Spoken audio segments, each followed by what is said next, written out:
What's going on, everybody? Cody does it, back at it again with another video. Working late today. Well, I'm supposed to be here till 2. It's about 1:30. I'll probably will work late though.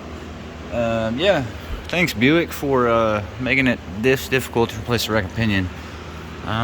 Fortunately, I don't have to deal with any fluid or anything like that.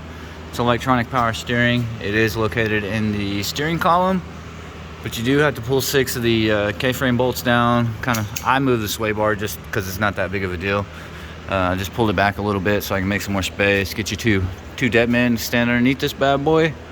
Pull that girl out, and I got it out. I'm looking. Usually, if you replace stuff like this, you count the number of threads. If you can see, there's, I don't know, what, 8, 9 maybe. This side, you can see where there was 8, 9, maybe 10, and you can see right here how much they extended it. You can see how it's cleaner, how much they actually extended this to try to get the alignment right. The car did drive straight, but I found it to be so ungodly bent that I couldn't just say, oh, let me just balance the tires and call it good, and that's what they want to do.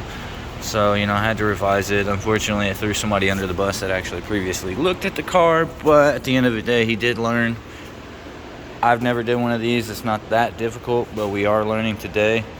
That's stuff for this Mustang up here. Somebody forgot to put a diff plug in it and ended up ruining the rear end. So just a quick little video for you guys. There are 2 bolts if you're wondering how to do this job up here inside the car.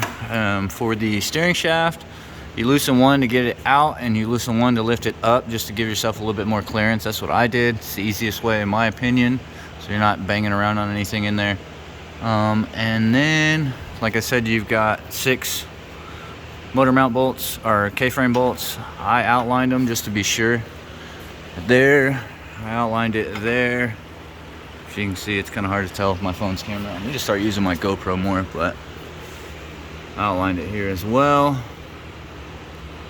You can see my blue Sharpie. This light's really bright, actually. You can see the blue Sharpie there. So, and on this side as well, I made a little line. The K-frame is actually shifted. If you watched the previous video I made of this, which I think they did an attempt as well to get the alignment correctly. We will get it as straight as we can. I'm not promising it's going to be 100% correct, but it is going to go in the alignment machine. So, as always, like, comment, subscribe. Just want to show you guys kind of where I'm at, what I'm doing. Just another good old day. You guys have a good one. Thanks for watching. We'll see you on the next one.